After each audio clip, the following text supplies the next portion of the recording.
తెలంగాణ చరిత్రకు కావలసిన ఒక గొప్ప ఆధారం అనేది ఇప్పుడు చాలా ఒక బృహత్తర స్థాయిలో ఏర్పడి ఉంది. శాసనాల్లో మీ ఊరి పేరు ఉందయ్యా, ఆలేటి కంపనం అన్నారు. ఆలేటి కంపనం కొన్ని చారిత్రక ప్రదేశాలు అని ఒక పుస్తకం. ఎంతవరకు మీరు తెలంగాణలో చారిత్రక సర్వే చేయగలిగినారు? మట్టి బొమ్మ చూసి నేను స్టన్ అయినా. అది అమదేవత. అది ఒక 2000 సంవత్సరాల క్రితంది. ఒకే సింగిల్ స్ట్రెయిన్ అంటాం, కానీ 2 లేయర్స్, 2 పొరల గోడ. ఆ వీపులో మోకాలు పెట్టి వాడి నోట్లో వేలు పెట్టి ఇట్లా వెనక్కి విరుచుకొని భీకరాకారంగా ఉన్నాడు. ఆ అర్ధనారీశ్వరుని శిల్పం ఇటువైపు ఇట్లా 2 చేతుల కింద, ఒకవైపు గణేశుడు, ఇంకోవైపు కార్తికేయుడు ఇట్లా ఉన్నారు. ధనదుడు అనేవాడు ఒకడు అక్కడ ఉండేటువంటి విలువైన రత్నాలను, వజ్రాలను మింగేస్తాడు. నేను ఏది చెప్పేదైతే దేశానికే గర్వకారణమైనటువంటి గొప్ప నిర్మాణం ఇది. చరిత్ర గురించిన ఆసక్తి, అవగాహన పట్ల ఆసక్తి బాగా పెరగాల్సిన అవసరం ఉంది. ప్రతిరోజు కనీసం ఒక్కరన్నా వాళ్ళ గ్రామం గురించి ఆ వివరాలు పంపిస్తారు, మాకు ఇది చెప్పండి అని అడుగుతుంటారు. రుద్రమాదేవి మరణశాసనం అంతే, వీళ్ళు ఇంతే అంటారు. రుద్రమాదేవి ఇక్కడ చనిపోయింది. ఒక సర్వసైన్యాధ్యక్షుడు, ఒక అంగరక్షకుడు, ఒక మహారాణి చనిపోతే ఎక్కడ చనిపోతారు? హైదరాబాద్ చుట్టుపక్కల కూడా జూబ్లీ హిల్స్లో బిఎన్ఆర్ హిల్స్ అనేది ఒకటి ప్రదేశం ఉంది.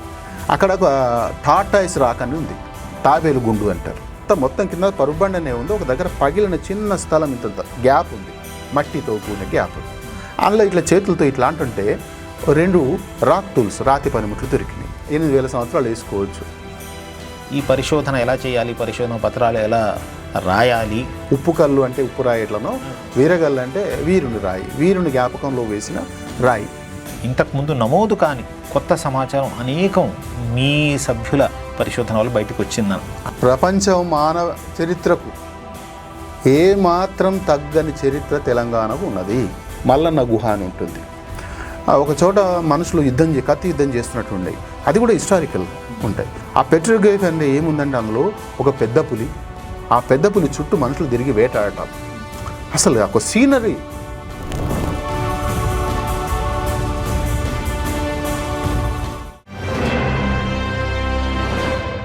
హరగోపాల్ గారు నమస్కారం. నమస్తే. గత 25 సంవత్సరాలుగా మీ నాయకత్వంలోనండి లేక మీ సౌజన్యంతోనండి ఒక 150 నుంచి 200 మంది అమెచ్యూర్ హిస్టరీ రీసెర్చర్స్ అనేవాళ్ళు తెలంగాణలో బయలుదేరి తెలంగాణలో మారుమూల ప్రాంతాల దాకా వెళ్ళి తెలంగాణ చరిత్రకు సంబంధించిన రకరకాల ఆనవాళ్ళు, అవి ప్రీ హిస్టారిక్ టైమ్స్ నుంచి, చరిత్ర పూర్వయుగం నుంచి మొదలుకొని ఇప్పటిదాకా కూడా తెలియకుండా ఉన్నవి, కొత్తగా కనుక్కుంటున్నవి, ఇలాంటి ఆధారాలన్నింటినీ సేకరిస్తూ వాటిని నమోదు చేస్తూ ఉన్నారు. ఈ రకంగా తెలంగాణ చరిత్రకు కావలసిన ఒక గొప్ప ఆధారం అనేది ఇప్పుడు చాలా ఒక బృహత్తర స్థాయిలో ఏర్పడి ఉంది. ఇంతకుముందు అంతగా లేదు. ఆ పని మీ నాయకత్వంలో జరిగింది. మీలాంటి వాళ్ళు ఇంకొంతరు వేరే బృందాల వాళ్ళు కూడా ఉన్నారు, చిన్న చిన్న బృందాల వాళ్ళు. మొత్తం మీద ఈ పని తెలంగాణలో జరిగిన తీరు ఏదైతే ఉందో ఇది చాలా చెప్పుకోదగిన విషయం అని ఇప్పుడు అందరూ గుర్తిస్తున్నారు. ఈ మొత్తం సమాచారం నుంచి ఒక 4 అంశాలను తీసుకొని వాటి గురించి వివరంగా మాట్లాడుకుందాము. అన్ని చూచాయిగా చెప్పడం అని కాకుండా. కానీ అంతకు ముందు అసలు మీ ప్రస్థానం ఈ దిశగా, అంటే మీరు స్కూల్ టీచర్గా పనిచేస్తూ, తెలుగు స్కూల్ టీచర్గా పనిచేస్తూ తెలుగు పండితులు ఈ చరిత్ర వైపు ఎట్లా వచ్చినారు, ఈ 25 సంవత్సరాల ప్రయాణం ఎట్లా జరిగిందో ఒక క్లుప్తంగా చెప్పండి. ఎప్పుడు చెప్పినా ఒకటే విషయం, మా ఊరు పేరు ఆలేరు. మా తాత నన్ను మీ ఊరికి ఆ పేరు ఎట్లా వచ్చింది తెలుసున్నారా అన్నాడు. నాకేం తెలియదు తాత అన్న. అంటే ఆయన చెప్పింది ఏంటంటే, పులులను తరిమేసని ఆలమందలు ఇక్కడ ఉండేవి, ఈ ఆవులు ఉన్నాయి. మా ఊరు చుట్టూ 3 ఏర్లు ఉంటాయి, 3 ఇంకో పక్కన కలుపుకొని 4 ఏర్లు ఉంటాయి చుట్టూ. అదొక ద్వీపం లాంటి. ఈ ఆవులు ఉన్నటువంటి ఈ ఏరు ఆవులేరు, ఆ ఆవులేరే రాను రాను ఆలేరు అయింది అన్నాడు. బాగా అనిపించింది, బాగుంది. కానీ మరి ఆలేరు అనే పేరు అంత ప్రసిద్ధమైందా అన్ని గ్రామాల్లాగానే ఎట్లా నాకు తెలుసుకుందామని నేను టీచర్ని అయిన తర్వాత ఇంకా కొంచెం ఎక్కువ లోతుగా అన్వేషణ మొదలైంది. నేను టీచర్గా చాడ అనే దగ్గర పనిచేసేటప్పుడు అక్కడ భీమన్న బాయ్ అని ఒకటి ఉంటుంది, మెట్ల బాయ్. ఆ బాయ్ దగ్గరికి మద్రాసు నుంచి ఒక అతను వచ్చి అక్కడ ఉన్న శాసనాన్ని ఎస్టాంపేజ్ తీసుకొని పోతున్నప్పుడు ఆయన వెంటబడి ఎందుకు వచ్చిన దాని అచ్చు వేయడం, శాసనాన్ని అచ్చు తీయటం. ఆయన చేస్తున్నాడు అట్లా. ఆయన అంత దూరం నుంచి ఒక బకెట్ వేసుకొని అందులో సామాన్ అంతా వేసుకొని, చాలా పెద్దవాడు. అసలు ఎందుకు ఇట్లా చేస్తున్నారు సార్ అంటే ఆయన అన్నాడు, ఇది బాబు ఈ శాసనం అంటే ఇట్లాంటిది, చరిత్రకి ఎంత అవసరమైందో చెప్పినాడు. ఎట్లా తీస్తారో సార్ అంటే ఒక చిన్న నోట్బుక్లో ఆయన చెప్పినా ఆయన రాసుకున్నా. నోట్బుక్ పోయింది, ఆయన పేరు పోయింది, దాన్ని అది క్షమార్పం కానీ నేరం అది. కానీ నిజంగా అక్కడి నుంచి నాకు బాగా ఇష్టం అనిపించింది. మా ఊరు గురించి అడగడం మొదలుపెట్టినాను. నాకు టీచర్ పెద్దవాడు కొలనపాకలో పుట్టి పెరిగినటువంటి విరువంటి గోపాలకృష్ణ గారని కొలనపాక చరిత్ర రాసినాడు ఆయన. ఆయన డబుల్ ఎంఏ ఆర్కియాలజీ కూడా చేసినాడు. విరువంటి గోపాలకృష్ణ. అయితే ఆయన అడిగిన నేను ఉన్నారు, ఇప్పుడు వారు ఉన్నారు 93 సంవత్సరాలు. నేను ఐ థింక్ నాకు ఆయన గైడ్, నేను విరువంటి అనే పిలుస్తాను. అట్లా అని ఆయన చెప్పినాడు, శాసనాల్లో మీ ఊరి పేరు ఉందయ్యా, ఆలేటి కంపనం అన్నాడు. ఆలేటి కంపనం. మరి ఈ కంపనం ఏంది మళ్ళీ? కళ్యాణ చాళుక్యుల కాలంలో రాష్ట్రాన్ని వాళ్ళ రాజ్యాన్ని విభజనలు చేసినప్పుడు, పాలనా భాగాలు చేసినప్పుడు కంపనం అనేది ఒకటి. మా ఆలేటి కంపనంలో 40 గ్రామాలు ఉంటాయి. ఆలేటి కంపనం 40 అని ఉంటుంది. ఒక తాలూకా లేక మండలం లాంటి ఒక జిల్లా స్థాయి ఆ రకంగా. అట్లా ఆ రోజుల్లో ఉండేటువంటివి చాలా చోట్ల కంపనాలు ఉన్నాయి. కానీ ఇది కొలనపాక పక్కనే ఉండటం కాకుండా కొలనపాకను పరిపాలించినటువంటి కళ్యాణ చాళుక్య ఒక రాజప్రతినిధి జగద్దేవుడు అనేవాడు, పారమార జగద్దేవుడు అనేవాడికి సవదొరే అంటే రాజరక్షకుడు, గార్డియన్ అని గాడ్ అట్లాంటి వాడు. ఆయన పేరు సోమనాయకుడు. ఆ సోమనాయకునికి మా ఊరు ఆయనకి ఇచ్చినారు. అంటే జీతభత్యాల కింద, అప్పుడు జీతాలు లేవు కదా, వాళ్ళకి ఇచ్చేది రెవెన్యూ. ఆలేటి కంపనం ఆయనకి ఇచ్చినారు. ఆలేట్లో మా ఊరిలో మాకు ఆ శాసనం దొరికింది కూడా. అది ఇప్పుడు గోల్కొండ దగ్గర ఖజానా బిల్డింగ్లో ఉంది. అప్పుడు నాకు మా ఊరు పేరు 10 శాసనాలు రావడం అని చాలా మురిపోయాం, చాలా సంతోషం అనిపించింది. అసలు ఈ ఊరు చుట్టూ మాకు అప్పుడు తిరగటానికి వెహికల్ లేదు, సైకిల్ మీద స్కూల్కి వెళ్ళే అలవాటు. ఇంకా వెహికల్ లేవు, కెమెరాలు లేవు, ఏవీ లేవు. ఒకరి దగ్గర బండి అడుక్కొని, ఒకరి దగ్గర కెమెరా అడుక్కొని మా ఊరు చుట్టే ఎగిరెగిర 6 సంవత్సరాలు తిరిగినాం. కానీ అద్భుతమైన చరిత్ర దొరికింది. వెతుకుతున్న కొద్దీ చూసిందే 10 సార్లు చూసి అర్థం చేసుకోవటానికి. మాకు తనకు కొంత ఆర్కలైజ్ తెలుసు, కానీ ఎవరికి గోపాలకృష్ణ గారు ఆర్కలైజ్ చేసిన కాబట్టి ఆయన తెలుసు శాసనాలు చదవటం అని. ఇంకా ఆయనే ఈ వీటిలో అంటే ఎక్స్కవేషన్స్ కానీ వీటన్నిటి గురించి కూడా ఎక్కువ పాల్గొనలేదు కనుక ఆ ఎక్స్పీరియన్స్ లేదు ఆయనకు. దాంతో ఇద్దరం కలిసి తిరిగి తెలుసుకోవటం. ఆయనకు అందరు ఆర్కియాలజిస్టులు స్నేహ సంబంధాలు ఉన్నాయి, ఆయన ఇంటికి వచ్చి వెళ్ళేవాళ్ళు. అట్లా నాకు ఆయన ద్వారా విషయాలు అర్థం చేసుకునే శక్తి మొదలైంది. పరిశోధన, అధ్యయనం రెండు కలిసి నడిచినాయి. అంటే అంతేగా ఫీల్డ్ ఎక్స్ప్లోరేషన్ అంటాం కదా, గ్రామాలు తిరగటం, గ్రామాల్లో ఉన్నవన్నిటిని కూడా ఫోటోలు తీసుకోవటం, రాసుకోవటం, అడగడం, తెలుసుకోవటం, ఇవన్నీ ఒక దగ్గర పెట్టుకొని అవన్నీ అట్లా సేకరించినవన్నీ కలిపి ఆలేటి కంపనం కొన్ని చారిత్రక ప్రదేశాలు అని ఒక పుస్తకం మొదటిసారి. మీ ఊరు ఇంకా చుట్టుపక్కల ఊరు? మా పిల్లలతోని కూడా, నేను స్కూల్ టీచర్గా ఉన్నప్పుడు మా పిల్లలతోని రాయించేవాడిని. వాళ్ళని ఊర్లలో తీసుకెళ్ళి చూసి మీరేం చూసినారు, అడగవలసిన ప్రశ్నలు ఏంటివి, వాటి గురించి ఏమంటారు. పిల్లలు చాలా కుతూహలంతో అడుగుతారు కదా, వాళ్ళ ప్రశ్నల ద్వారా నేను నేర్చుకుంది ఎక్కువ. అద్భుతమైన ప్రశ్నలు అడిగేవారు, లోతైన ప్రశ్నలు. ఇది ఎట్లా ఎందుకు ఉంటుంది, అది ఎట్లా ఎందుకు ఉంటుంది, మళ్ళీ నేను మా గురువు గారిని మాట్లాడటం, నేను పుస్తకాలు చదవటం, అట్లా ఎంక్వైరీ చేయటం, నేర్చుకోవటం. నిజానికి ఇప్పటికి కూడా నేర్చుకున్నాను అనేది ఏమి అర్థం లేని మాట. అట్లా మొదలైనది ఒక విస్తృత స్థాయిలో ఒక 150-200 మంది సహచరులతో చేసే స్థాయికి ఎప్పుడు వచ్చింది.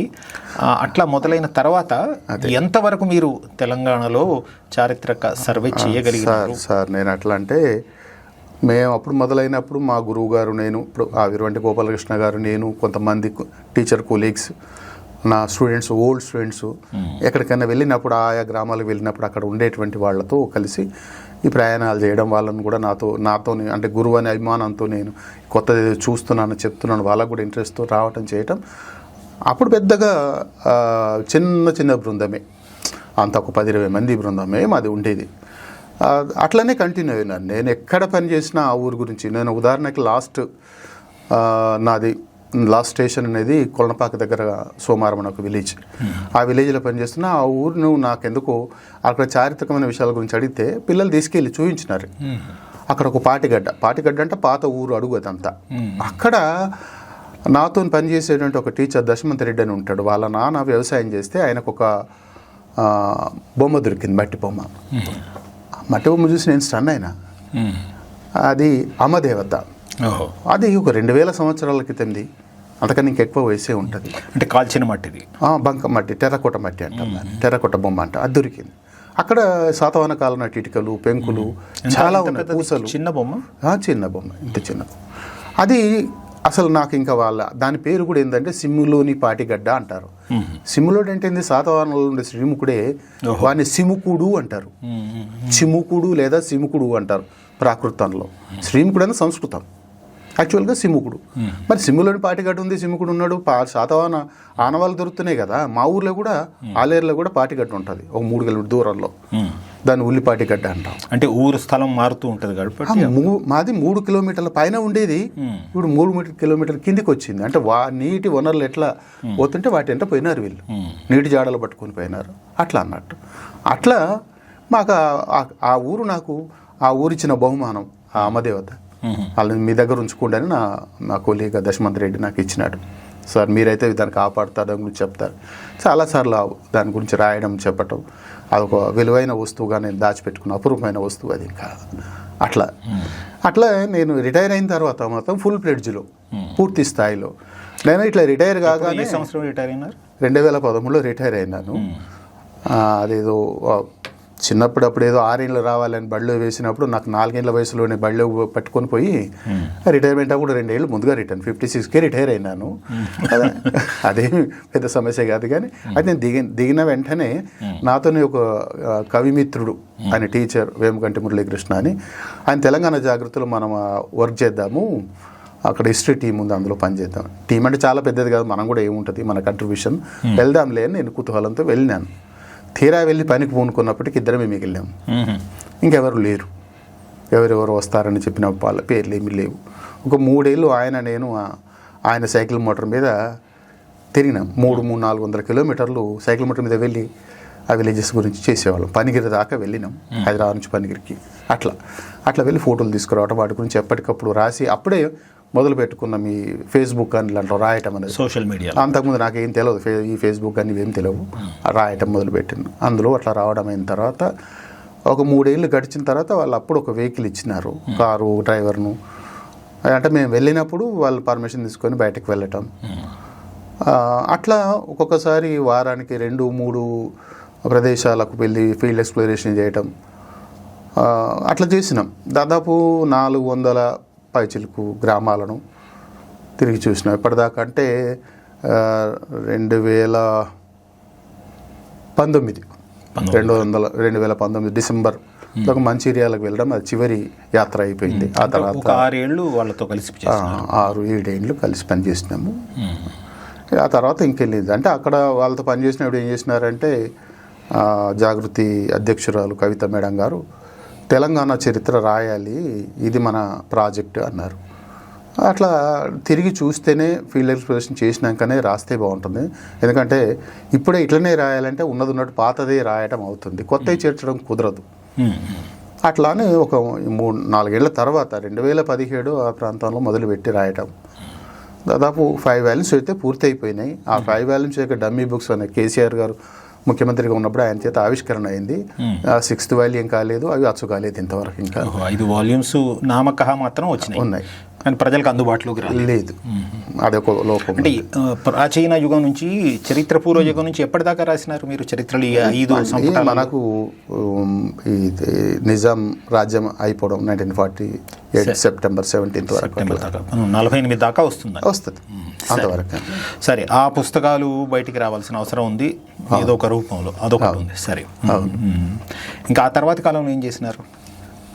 ఇంకా ఆ తర్వాత కాలంలో అంటే ఈ కాలంలో అంటే అప్పటికి ఉన్నటువంటి 2019 కాకుండా అప్పటి నుంచి 2013 వరకే నాతో ఉన్నటువంటి నా అనుచరులు అనుకోండి, నేను పిలిస్తే వచ్చే పిల్లలు పెద్దలు అంతా కూడా వాళ్ళు అట్లా గ్రూప్గా ఉండగా ఈ తిరగటంలో చాలామంది గ్రామంలో చాలామంది ఆసక్తి చూపినారు.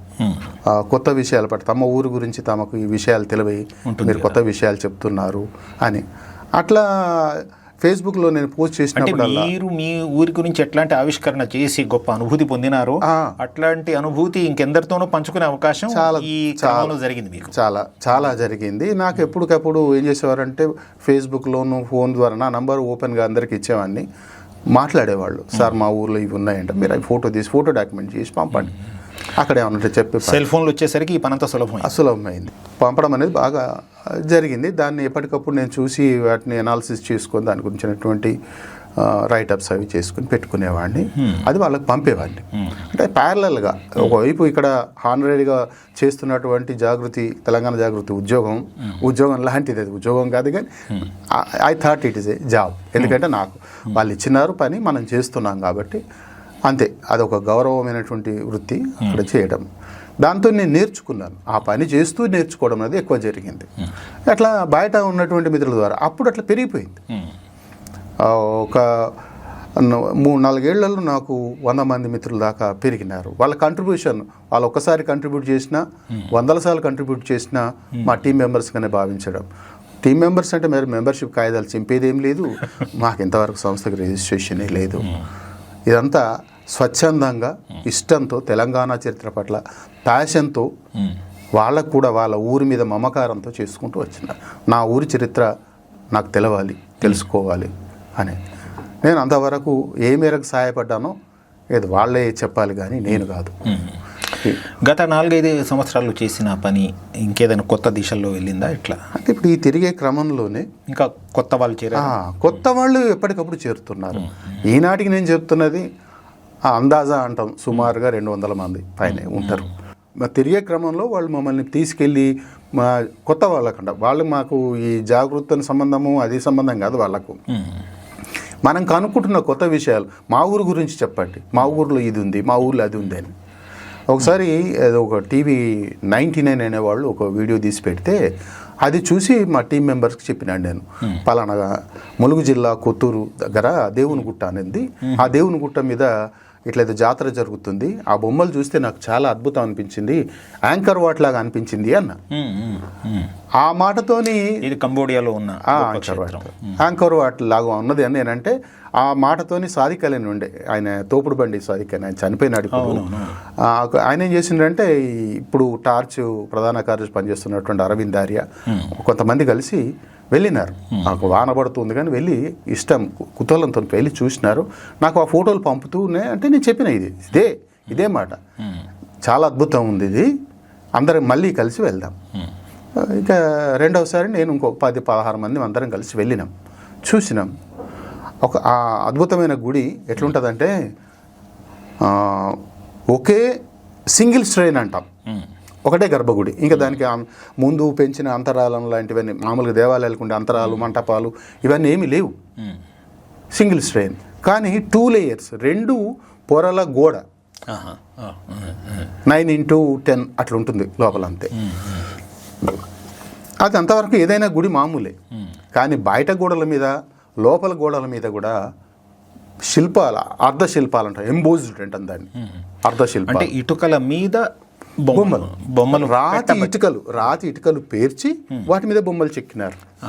అంటే వాళ్ళు ఆల్రెడీ ముందే గోడ ఎంత ఉంటుంది, బొమ్మలు ఎంత ఉంటాయి అనేది కింద ప్లాన్ చేసుకొని చెక్కినాకనే వాటిని ఇటుక మీద ఇటుకని అమర్చినారు. అసలు ఎంత అద్భుతంగా అమర్చినారంటే, అది అక్కడ దొరికినటువంటి స్థానికమైన ఇసుక రాయితో విగ్రహాలు చెక్కడం సాధ్యం కాదు. చెక్కిన తర్వాత దానికి ఏం చేసినారంటే లైమ్ పేస్ట్, ఒక పింక్ కలర్ లైమ్ పేస్ట్ అంతా దానికి మొత్తం పూసినారు. సున్నం పూత బయట, లోపల కాదు. అది కూడా ఎర్ర రంగు అంటే పింక్ ఉంటుంది, అంతే, పూర్తిగా ఎరుపు రంగు కాదు, గులాబీ రంగు మొత్తం పూసినారు. అయితే ఇప్పుడు అదంతా లేదు, మనకు అక్కడక్కడ ఏదో లేయర్స్ కనబడతాయి కాబట్టి అవి వేసి ఉన్నారని చెప్పొచ్చు. దాన్ని ఏమంటామంటే, దాని లెవెల్ గుడి గోడల పైన దాన్ని ఉండేదాన్ని మనం విమానం అని పిలుస్తాం. మనం ఇక్కడ 3 అంతస్తులు ఉంటాయి, త్రితల విమానం. ఈ త్రితల విమానం ఉండటం, అట్లాగే పక్కన ఉన్న 3 గోడల్లో ఒకవైపు దక్షిణం వైపు ఉండే గోడ, ఆ గోడ మీద ఒక రాజు సింహాసనం మీద విలాసంగా కూర్చున్నట్టుగా ఉండే, ఆయన చుట్టూ ఆ పక్కన అంటే మా కోర్టులో డాన్సరు, తన పక్కన భార్య లాంటి వాళ్ళు చుట్టూ కోర్టియర్స్ అంతా సభ్యులందరూ ఉన్నట్టుకంటే బొమ్మ వేసి ఉంది. ఇది ఏమై ఉంటుంది, ఇది ఏమి బొమ్మ అనే సమస్య. అదే ఆ తర్వాత ఇది మళ్ళీ చెప్తాను నేను. రెండవ గోడకు వెళ్ళినాము. రెండవ గోడకు వెళ్తే ఒక గోడ, ఆ గోడలో వెనక గోడ అంటాం, ఆ వెనక గోడలో ఏముందంటే ఒక మనిషి ఇంకొక మనిషిని ఆ వీపులో మోకాలు పెట్టి వాడి నోట్లో వేలు పెట్టి ఇట్లా వెనక్కి విరుచుకొని ఈ చెయ్యి ఇట్లా పెట్టి కుడి చేతికి ఇట్లా ఎత్తి భీకరాకారంగా ఉన్నాడు. అతను ఏం చేస్తున్నాడు? చంపడం అంటే వేరే తిరిగి ఉంటుంది, నోట్లో చేయి పెట్టి తీయడం ఏంటిదంతా అది అనుకున్నాం. అట్లా నెక్స్ట్ మూడో గోడకు వచ్చినాం. 4 గోడలు ఉంటే ఒక గోడ అయితే ఎంట్రన్స్, ఇది మూడో గోడలు వస్తే ఒక అర్ధనారీశ్వర శిల్పం. ఆ అర్ధనారీశ్వరుని శిల్పం ఇటువైపు ఇట్లా 2 చేతుల కింద, ఒకవైపు గణేశుడు, ఇంకోవైపు కార్తికేయుడు ఇట్లా ఉన్న బొమ్మ. ఈ పక్కన ఇంకొకరు డాన్సింగ్ చేసేటువంటి ఇంకో శిల్పం. ఆ చుట్టూ అంతా మనుషులు ఉన్నారు. ఇవి చూసినాం. లోపలికి ఎంట్రన్స్ కూడా అక్కడక్కడ ద్వారపాలకులు, మనకు అమరావతిలో కనబడేటువంటి ఏమంటాం పూర్ణఘటాలు. పూర్తి ఆ రూపం కాదు, కొంచెం ఎర్లియర్ పూర్ణ కుంభాలు అవి ఉన్నాయి. అంటే వాటి మీద ఏమి అలంకరణ లేదు, సింపుల్గా కుండలే ఉంటాయి. సింహవాహనాలు ఉన్నాయి. పైన లేయర్స్లో అనేకమైన బొమ్మలు, అందరూ కూర్చొని పైన అంతస్తు నుంచి మనుషులు కింద ఏదైనా జరుగుతుంటే చూస్తుంటారు కదా, అట్లా చెక్కినటువంటి స్త్రీలు పురుషులు అందరూ కూడా ఉన్నారు. ఒక్కొక్క దగ్గర పెద్ద తలలు చెక్కి ఉన్నాయి. ఆ తలలు కూడా ఇవన్నీ చూసి మేము చూసి దాన్ని డిస్కషన్ చేస్తున్నాం. ఆ తర్వాత ఏంటంటే కొరినా విలియం, ఆమె పేరే ఉంది, ఆమె జర్మనీ నుంచి వచ్చింది ఒక ఆవిడ. తర్వాత ఇంకొక తను థామస్ హార్డీ అనుకుంటా, ఆయన ఇంగ్లాండ్ నుంచి వచ్చిండ్రు. వచ్చి అరవింద్ ఆర్యతను వెళ్ళి చూసి ఇది శివాలయం అని అన్నారు. అయితే ఆ ప్రాంగణంలో మేము కూడా చూసింది ఏంటంటే ఒక పెద్ద నిలువు స్తంభం ఉంది, విరిగిపోయిన స్తంభం. అది ఎక్కడ ఉంటుందంటే ఎప్పుడైనా సరే బౌద్ధ స్తూపాలలో నిలబెట్టేటువంటి 5 ఆయక స్తంభాలు ఉంటాయి. బౌద్ధ ధర్మానికి గుర్తుగా నిలబెట్టి ఆయక స్తంభాలు అంటారు. అర్ధ పద్మాలను దాన్ని చెక్కుంటే సింహాలు చెక్కి ఉంటాయి. 5 సూత్రాలు. 5 సూత్రాలు అవి. అయితే ఆ స్తంభం, విరిగిపోయిన స్తంభం అక్కడ పడింది మూలన. బౌద్ధ ఆయక స్తంభం ఇక్కడ ఉండగా ఇక్కడ స్తూపం ఎక్కడైనా ఉండాలి కదా. పోనీ ఎక్కడైనా స్తూపం ఉంటే ఈ స్తంభం ఎత్తుకొచ్చిండ్రు అని అన్నాడు. అయితే చాలా కాలం దాకా ఈ స్తంభాన్ని ధ్వజస్తంభంలాగా నిలబెట్టినారు, తెలియదు. అక్కడ శివలింగం లోపల ఏమీ లేదు, బయట నంది ఉండేదంట. నాకు నంది బేస్ కూడా ఏది కూడా కనపడలేదు మాకు. ప్రస్తుతం అందులో నరసింహస్వామి విగ్రహం పెట్టుకొని పూజ చేస్తారు, బొమ్మలు పెట్టుకొని, మామూలు బొమ్మలు పెట్టుకొని, విగ్రహం కూడా లేదు. ఈ మధ్యన విగ్రహం పెట్టినారేమో. నరసింహస్వామి దేవాలయమే అయిపోయింది మొత్తం. అంతకన్నా ముందు అందులో ఏ ఖాళీగా ఉండే దాంట్లో అన్నలు ఉండేవాళ్ళు, పెద్ద దేశమే చాలా గొప్ప ఎన్కౌంటర్ జరిగింది, ఉద్యమం ఎన్కౌంటర్ అక్కడ జరిగింది. అసలు ఎవడానికి పోవడానికి కూడా సాహసించలేదు. నాకు అక్కడ విలేకరణ వాళ్ళందరిని అడిగితే మాకు ఇప్పుడు కుదరదు సార్, నేను భూముల తర్వాత పంపిస్తాం, ఏం చేస్తామన్నారు. తర్వాత వదిలేసుకున్నది.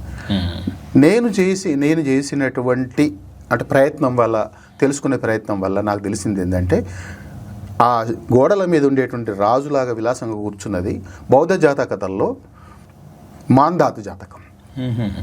మాంధాత జాతకంలో అట్లాంటిది ఉంటుంది. మనకు మాంధాత అనేది బౌద్ధంలో కూడా మాంధాత ఉన్నాడు. అంటే వీళ్ళు చెప్పే సూర్యవంశరాజు కథలన్నీ వేరు. ఇవన్నీ కూడా ఎందుకంటే ఇవి పోటీగా ఊరికొకరు పెంచుకొని కుస్తీలు పట్టినటువంటి రత్నాలే తప్ప వేరే ఏం కాదు. మనకు నాగార్జున కొండలో ఇక్ష్వాకుల కాలం నాటి ఆ శిల్పాల్లో కూడా మాంధాత కనబడతాడు. జాతకథలు, అమరావతిలో కూడా జాతకథలు ఉన్నాయి. అదొక జాతకథకు సంబంధించినటువంటిది. నెక్స్ట్ వెనకాల ఉన్నది బౌద్ధ వజ్రయానంలో సాధనమాల అని ఒకటి ఉంటుంది. వాళ్ళ సాధనలు ఎట్లా చేయాలనే దాంట్లో సాధనమాలలో ఒక చోట జంబాలుడు అనేవాడు ఉంటాడు. బోధిసత్వుడే జంబాలునిగా అవతరిస్తాడు. ధనదుడు అనేవాడు ఒకడు అక్కడ ఉండేటువంటి విలువైన రత్నాలను, వజ్రాలను మింగేస్తాడు. మింగేస్తే వాడి నోట్లో చేయి పెట్టి కక్కించే ప్రయత్నం, వెన్నులో మోకాలతో నొక్కి చేసే ప్రయత్నం చేస్తాడు ఆయన. అంటే అక్కడ ఒక జాతక కథను చెక్కినారు. సాధనమాలలో ఉంది, జాతకథలది కాదు, సాధనమాలలో చెక్కినారు. యాక్చువల్గా ఏంటంటే వీళ్ళు ఏం చేశారంటే ఆయన బలరాముడు, వాడు ప్రలంబాసురుడు అట్లా చంపుతున్నా అంటే మరి ఈ శైవాలయంలో మరి వైష్ణవ కథలు ఎందుకు వచ్చినాయని అడగలేదు, వదిలిపెట్టారు. నెక్స్ట్ రెండవది ఏంటంటే అక్కడ అర్ధనారీశ్వరుని శిల్పమే అయితే దైవ రూపమైనప్పుడు దానికి దైవికంగానే ఉండాలి ప్రతిష్ట. అదేం లేకుండా పక్కన డాన్సర్ ఎందుకు ఉంటారు, చుట్టూ మనుషులు ఎందుకు మూగి ఉంటారు? నేను అర్థం చేసుకుంది ఏంటంటే పైన మనుషులు చూస్తున్నట్టుగా ఉన్నారు. ఏం అబ్జర్వ్ చేస్తున్నారు? దేవాలయంలో పైన ఉంటారు ఎవరైనా? అబ్జర్వ్ చేసే వాళ్ళు అట్లా ఉంటారా? ఉండకూడదు కదా, తప్పది. నేను అనుకున్నది ఏంటంటే బహురూపుల వాళ్ళని ఉంటారు, పగటి వేషగాళ్ళని అనేవాళ్ళు. వాళ్ళు అర్ధనారీశ్వరుని వేషం కట్టుకొని ఒకవైపు పార్వతి ఒకవైపు శంకరుడిలాగా గ్రామాల్లో చేసేవాళ్ళు. అట్లాంటి రూపం చెక్కి ఉన్నారు. వాళ్ళంతా ప్రజలందరూ కలిసి చూస్తున్నారు. అంటే అంటే బౌద్ధ స్తూపాల పైన సాధారణ జీవితం దృశ్యాల లాంటిది ఒక దృశ్యం, ఇది సామాజిక దృశ్యాలు. మీరు ఇక్కడనే కాదు, జావా బోరోబదూరులో కూడా ఇది దాన్ని ఉన్నటువంటి ఈ గుడికి ఉన్నటువంటి శైలిని చాలా కాలం పరిశీలించిన తర్వాత నాకు బాదామి చాళుక్య శైలి అని నిర్ణయానికి వచ్చినాను నేను. బాదామి చాళుక్య శైలిలో బౌద్ధ శిల్పం అంటే బాదామి చాళుక్యుల దాంట్లో మనకు అక్కడ బౌద్ధ శిల్పాలు, జైన శిల్పాలు అన్నీ ఉన్నాయి, వైష్ణవం, శైవం అన్నీ ఉన్నాయి. అక్కడ శిల్పశైలి అది. అంటే ఈ కన్స్ట్రక్షన్ త్రితల విమానంతో ఒకే గదితో ఉండేటువంటి, ఒకే గర్భగుడితో ఉండేటువంటి దేవాలయం కట్టడం చేయడం అనేది వాళ్ళ పాతకాల గుళ్ళను చూస్తే మనకు అర్థమవుతుంది. అంటే ఇటువంటి బౌద్ధాలయాలు అక్కడ కూడా ఉన్నాయా? బౌద్ధాలయాలు ఎక్కడ లేవు. బౌద్ధాలయాల్లో ఇదే దొరికింది మన ప్రాంతాల్లో. ఈ దేశంలో ఇంకెక్కడ ఏమున్నాయో మనకి ఇంతవరకు ఇక్కడ తెలియదు. కానీ నేనైతే చెప్పేది అయితే దేశానికే గర్వకారణమైనటువంటి గొప్ప నిర్మాణం ఇది. ఇది ఎక్కడుంది? ఈ చోటు చెప్పండి, మన వింటున్న వాళ్ళకి తెలిసేలాగా. ఇప్పుడు ములుగు జిల్లా కొత్తూరు గ్రామం, దానికి 2 కిలోమీటర్ దూరంలో దేవుని గుట్ట అని చిన్న గుట్ట ఉంటుంది. పెద్ద ఎత్తైన గుట్టేం కాదు, హాయిగా నడిచి పైకి వెళ్ళొచ్చు మనం. ఆ గుట్ట మీద ఈ సింగిల్ స్ట్రైన్ ఉంది. అత్యద్భుతమైనటువంటిది ఏకైక బౌద్ధ వజ్రాయన చైత్యం. అంటే స్తూపాలు ఉన్నాయి కానీ మన దగ్గర ఈ రూపంలో ఉన్న గుళ్ళు లేవు. కొరణపాకలో బౌద్ధ మానవాళ్ళు దొరికినాయి, ఆయక స్తంభం దొరికింది, వజ్రపాని, ఇవన్నీ కూడా ఇప్పుడు వెళ్ళి అమరావతిలో కాలచక్ర. తెలంగాణలో మీరు కొలనుపాక అన్నారు, అట్లాగే పణిగిరి ఇలాంటివి. పణిగిరి ఉన్నది, వర్ధమాన్ కోట ఉంది, నేలకొండపల్లి ఉన్నది, చాడ ఉన్నది. చాడలో రీసెంట్గా తవ్వకాలు జరిపినారు. సరే, ఇప్పుడు ఆంధ్ర ప్రాంతం అంటున్న ప్రాంతంలో ఇంకా చాలా ఉన్నాయి. అయితే ఇలాంటి గుడి మాత్రం ఎక్కడా లేదు. లేదు సార్, మొత్తం ఎక్కడ లేదు. తెలుగు ప్రాంతాల్లో ఎక్కడా లేదు. సో ఈ విశేషాన్ని తెలుసుకొని దాన్ని పరిష్కరించి దాని చరిత్రని ఆవిష్కరించారు మీరు. ఈ గుడిని ఎవరు కట్టించుంటారని బాదామి చాళుక్యుల కాలంలో వచ్చి ఉంటుందని అనిపిస్తుంది. బాదామి చాళుక్యుల కాలంలో అంటే 6వ శతాబ్దంలో అనుకుంటున్నా. 6వ శతాబ్దంలో ఇక్కడ పాలకులు ఎవరు ఉన్నారు? రాష్ట్రకూటులు 7వ శతాబ్దంలో వచ్చినారు. అంతకుముందు మన దగ్గర వాకాటకులు ఉన్నారు. బాదామి చాళుక్యుని అంటే 2వ పులకేశి యొక్క శాసనం హైదరాబాద్లో దొరికింది, తామ్ర శాసనం ఒకటి. బహుశా వాళ్ళు పరిపాలకులై ఉంటారు. ఇంకోటి ఏంటంటే వాళ్ళ తమ్ముడి విష్ణువర్ధనుడు కుబ్జ విష్ణువర్ధనుడు వేంగి పరిపాలించినాడు. అప్పుడు వేంగి ప్రాంతంలో వీళ్ళంతా కూడా కలిసి ఉన్నారు. ముదిగొండ అంటే ఖమ్మం పక్కన ఉండే ముదిగొండ దాకా వాళ్ళ గట్టు రాజ్యాలు అవన్నీ కూడా అట్లా.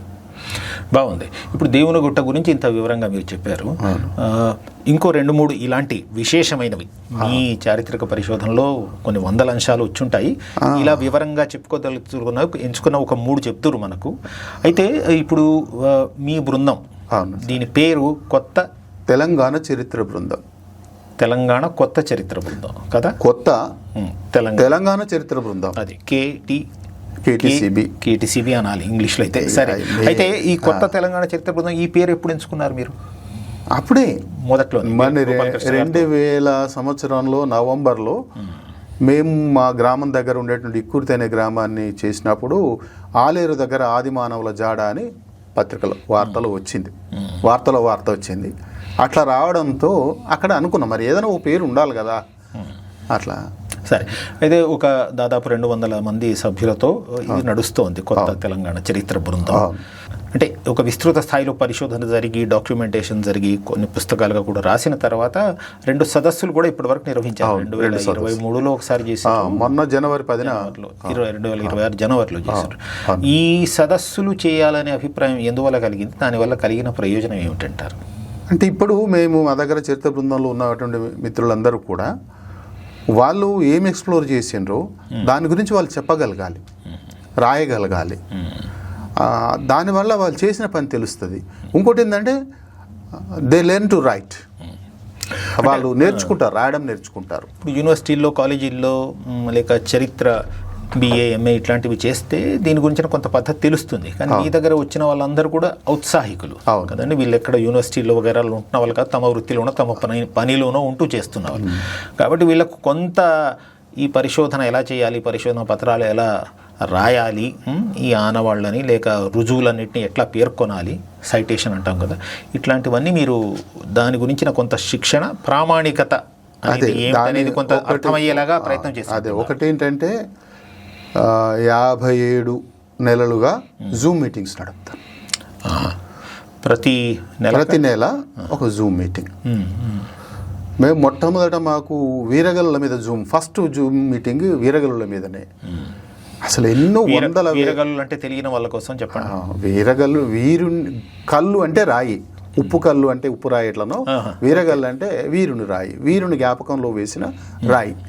వీరుని జ్ఞాపకంలో ఎందుకు వేస్తారంటే ఆ వీరుడు వాళ్ళ గ్రామంలోని పశువులను కాపాడడానికో, స్త్రీలను, పిల్లలను, వాళ్ళ ఊరును కాపాడడాని కోసం పోరాడి, శత్రువులతో పోరాడి లేదా దొంగలతో పోరాడి, దాడి చేసిన వాళ్ళతో పోరాడితే వాళ్ళు ఆయనను గౌరవించడానికి కోసం అతని పేరు మీద వేసినటువంటి అర్ధ శిల్పాలు, ఎంబోజ్డ్ శిల్పాలతో వేసి కొన్ని చోట్ల శాసనాలు రాశారండి. పలానా ఆయన కొడుకు పలానా విషయంలో చనిపోయినాడని కూడా వేసిండ్రు.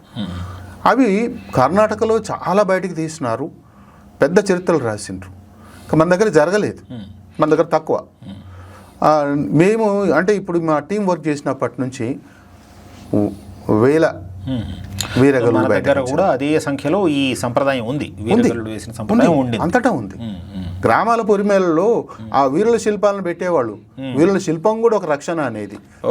దేవతలను ఎట్లా పొలిమేర దేవతలు పెడతారో వీరుల విగ్రహాలు కూడా పెట్టడం, పొలిమేరలలో పెడితే నిలబెడితే ఈ ఊర్లో ఇంత వీరులు ఉన్నారా అని చెప్పుకున్నట్టుగా. అది సరే, ఇది దీని గురించిన పత్రం ఒకటి ఎవరైనా రాశారా అండి? వీరగల్ల గురించి పత్రాలు కాదు కానీ ఇప్పుడు మహబూబ్నగర్లో ఒక అతను మహబూబ్నగర్ జిల్లా వీరగల్ల గురించి పుస్తకం రాశాడు. అంటే నేను కూడా కంపైల్ చేసి పెట్టాను. ఒక 100 వీరగల్లులను వాటి గురించినటువంటి పుస్తకం తయారు చేసి పెట్టాడు. ఇంకా అదే ముద్రణ. ఇంతకుముందు మీరు చెప్పిన 5-6 సంపుటాల్లో తెలంగాణ చరిత్ర రాశారు, పుస్తకాలు బయటికి రాలేదనుకోండి. ఇవి కాకుండా మీరు చిన్న పెద్ద పుస్తకాలు కొన్ని మీరు రాసి ఉంటారు, మీ బృందంలోని సభ్యులు కూడా కొన్ని రాసి ఉంటారు కదా. అట్లా ఎన్ని పుస్తకాలు? మా బృందంలో నాతో కలిపి దాదాపు 15 మంది చిన్న పెద్ద పుస్తకాలు రాసిన వాళ్ళు, పిహెచ్డీలు చేసిన వాళ్ళు ఉన్నారు. ప్రత్యేకంగా చారిత్రక గ్రంథాలు రాసిన వాళ్ళు, గ్రామ చరిత్రలు మొదలుకొని మొన్న కూడా మా సదస్సులో ఒక 2 గ్రామ చరిత్రల పుస్తకాలని, నాదొకటి నంగునూరులో ఉండే కొల్పాక శ్రీనివాస్ అని వాళ్ళ ఊరి చరిత్ర, ఇట్లా పుస్తకాలు తీసినాం. ఇంతకుముందు ఇంద్రేశం అని, ఏదిలాబాద్ అని పుస్తకాలు తీసినాం. అవి తేవడం వల్ల ఏంటంటే ఏమైనా సరే ఇదివరకు ఎవరు రాసినారు, చాలామంది ఇప్పుడు ఇంతకుముందు ఆర్కియాలజీ వాళ్ళు ఏం చేసినారంటే ఆ గ్రామాల సర్వే చేసినప్పుడు, వాళ్ళు ఫీల్డ్ సర్వే చేసినప్పుడు రాసి పెట్టిన నోట్స్ ఉన్నాయి. ఆ రంగాచార్య గారని ఉన్నారు, ఆయన చెప్తారు. ఆయన అన్నాడు నన్ను కూడా ఇట్లాంటివి డాక్యుమెంటేషన్ కావాలి అని. నేను మీ ప్రొసీజర్ ఏది చెప్పండి, ఇక్కడ ఆర్కియాలజికల్ ప్రొసీజర్ ఏముంటుంది చెప్పండి, మేము మా దూరంలో మేము చేస్తున్నాం, చరిత్ర చేస్తున్నాం. చూసిండు సార్, పర్వాలేదు, చిన్న చిన్న మార్పులు చేసుకొని రాయాలి అని చెప్పాడు. బాగుంది, అట్లా రాయించడానికి, అట్లా రాసిన డాక్యుమెంటేషన్ అవుతుంది. ఫొటోస్ తీస్తే ఫోటో డాక్యుమెంటేషన్, రాస్తే ఈ డాక్యుమెంటేషన్ అవుతుంది, ప్రింట్ చేసుకొని తీసుకురావాలి. కానీ వేలాది రచనలు ఉన్నాయి, వేలాది అంటే వివరాలు ఉన్నాయి, ఒక్కొక్క గ్రామాలు ఉన్నాయి. దాదాపు మొత్తం తెలంగాణలో 12,000 గ్రామాలు ఉంటే మేము ఒక 2,000 గ్రామాలు ముట్టుకుని ఉంటాం. చేయాల్సింది ఇంకో 5-6 రెట్లు ఉంది. నేను అందుకే చెప్తున్నాను, నేను ఆ మాట అర్థం చేసుకోవటానికి కోసం ఈ మాట చెప్పినాను. నేను 400 గ్రామాలు చూసినాను, 500 గ్రామాలు చూసినాను, 2,000 చూసినాం. అయితే ఏంటి, చూడాల్సిన 10,000 ఉన్నాయి ఇంకా. అయితే ఒకటి చెప్పండి, ఇంతకు ముందు కూడా ఈ చరిత్ర పరిశోధన జరిగే వ్యవహారం ఉంది ప్రభుత్వం తరఫున కానీ, ఆర్కియాలజీ డిపార్ట్మెంట్, పురాతత్వ శాఖ ఉంది, యూనివర్సిటీల్లో చరిత్ర విభాగాలు ఉన్నాయి, చరిత్ర పరిశోధనలో తమ జీవితాన్ని గడిపిన వాళ్ళు ఉన్నారు, బిఎన్ శాస్త్రి లాంటి వారు. వీళ్ళందరూ తెచ్చిన సమాచారం కానిది, ఇంతకుముందు నమోదు కాని కొత్త సమాచారం అనేకం మీ సభ్యుల పరిశోధన వల్ల బయటకు వచ్చింది అనవచ్చును కదా? అనవచ్చు. అంత మాత్రం చేత అవతలే వాళ్ళు ఎవరైతే ఇప్పుడు మేము గాక మిగతా వాళ్ళు చేసింది ఏది కూడా తక్కువ కాదు. ఆ చేసిన వాళ్ళకి చేయితే దండం పెట్టాల్సింది. ఉదాహరణకి అవును సార్, ఆర్కియాలజీ డిపార్ట్మెంట్లో 1914లో ఏర్పడే ఆర్కియాలజీ డిపార్ట్మెంట్ నిజాం కాలంలో ఏర్పాటు చేసినటువంటిది. గులాం యాజ్దాన్ 1914 నుంచి 1942 దాకా ఆయన సూపరింటెండెంట్గా పనిచేస్తున్నాడు, అంటే యాజ్ ఎ డైరెక్టర్గా పనిచేస్తున్నాడు. ఆయనతో పాటు పనిచేసిన ఇంకో శ్రీనివాసాచార్య కానీ, వహీద్ ఖాన్ కానీ, ఇట్లా వరుసగా చాలామంది ఉన్నారు, రమేష్ అని, వీళ్ళందరూ. వాళ్ళు ఎవరు చేసినా కానీ అత్యద్భుతమైన పని చేసిండ్రు. వాళ్ళందరూ యాన్యువల్ రిపోర్ట్స్, బుక్స్ రాసినారు. యాజ్దాని తాను స్వయంగా పుస్తకాలు రాసిండు, రామప్ప మీద కూడా రాసిండు, 6 టెంపుల్స్ అనే బుక్ రాసిండు. ఇవన్నీ ఉన్నాయి, చాలా అత్యద్భుతమైన పనులు చేసిండు వాళ్ళు. వాళ్ళు ఏం చేసిన దాంట్లో ఏదీ సంపూర్ణం కాదు, ఎవరిదే సంపూర్ణం కాదు. ఖాళీలు ఉన్నాయి, చెయ్యనివి చెప్పనివి ఉన్నాయి. వాటిని చూస్తున్నాం మేము. ఇంకా ఏముంది అక్కడ? వాళ్ళు చెప్పింది ఏమిటిది, చెప్పనివి ఏమున్నాయి అని. ఉదాహరణకి రామోపి శిల్పంలో ఒకటి చెప్తాను సార్. చెప్పండి. అందులో ఒక వాల్ మీద ఒక బొమ్మ ఉంది. ఎంత అద్భుతంగా ఉందంటే, నాతోని ఒక అబ్బాయి అంటే మాతోనే కలిసి పనిచేస్తాడు. పిల్లవాడైతే ఆంధ్రప్రదేశ్ సంబంధించిన వాడు, అద్దెంకి. వాళ్ళ శిల్పుల కుటుంబం నుంచి వచ్చినవాడు. అతన్ని సుపర్ణమయ్య అని పిలుచుకుంటాం. ఆ పిల్లవాడు మేము కలిసి ఈ రామోపి శిల్పాలను పరిశీలిస్తున్నప్పుడు ఒక దగ్గర ఒక తపస్సు చేస్తున్న స్త్రీ కనపడ్డది. ఆ ముద్రలు అవన్నీ కూడా కొంచెం ఆ పిల్లవాడికి ఈ ప్రతిమా లక్షణం బాగా తెలుసు. ఆ వాతావరణాన్ని అంతా కూడా ఇద్దరం కలిసి సమీక్షించుకొని చేసిన తర్వాత అది పార్వతి తపస్సు అని తెలిసింది. నన్నచెవుడు రాస్తాడు కుమార సంభవంలో పార్వతి తపస్సు గురించి. అరే అసలు ఆ కావ్యాన్ని తీసుకొచ్చి గోడ మీద పెట్టినాడా? ఓహో, అంత అద్భుతంగా ఉందంటే అంత అద్భుతం. మళ్ళీ అందులో శిల్పంలో పాటించాల్సిన అన్ని అంశాలు ఉన్నాయి. కూర్చునే తీరు, ముద్రలు కానీ, చుట్టూ ఉండే ఆవరణం కానీ అంతా కూడా అత్యద్భుతంగా ఉందన్నట్టు. అవును, మంచి విశేషం చెప్పినారు. నాకు ఇప్పుడు మీ మాటలు వింటుంటే అనిపిస్తున్నది ఏంటంటే, ఇప్పుడు ఒక వ్యవస్థాపరంగా ఏర్పాటైన ఒక విభాగం కానీ, ఒక యూనివర్సిటీ విభాగం కానీ, ప్రభుత్వ విభాగం కానీ ఉంటే కొంతమంది పరిశోధకులు ఒక బృందంగా వెళ్తారు, ఒక ప్రాంతాన్ని కొంత చూస్తారు, తిరిగి వస్తారు, దాన్ని ఏదో నమోదు చేసే కార్యక్రమం జరుగుతుంది. వాళ్ళ సంఖ్యను బట్టి, వాళ్లకు ఉండే వసతుల్ని బట్టి, వనరుల్ని బట్టి ఈ పని జరుగుతుంది, అంతే కదండి. కానీ ఇప్పుడు మీ బృందంలో ఏంటంటే స్థానికులు ఎక్కడికక్కడ తమ గ్రామాల మీద, తమ చోట్ల మీద ఆసక్తి ఉన్న వాళ్ళు చేస్తున్నారు కాబట్టి స్థానిక చరిత్రలను కోరుకొని వాటిని పరిశీలించడమే మేము చేసిన దాంట్లో అన్నీ కూడా ఫలవంతం కావడానికి కారణం. దాని నుంచి కొన్ని గొప్ప గొప్ప రహస్యాలు కూడా బయటపడ్డాయి. ఇంతకుముందు తెలియని ఎన్నో విషయాలు తెలిసాయి. పరిశీలన చేసుకునే అవకాశం వచ్చింది.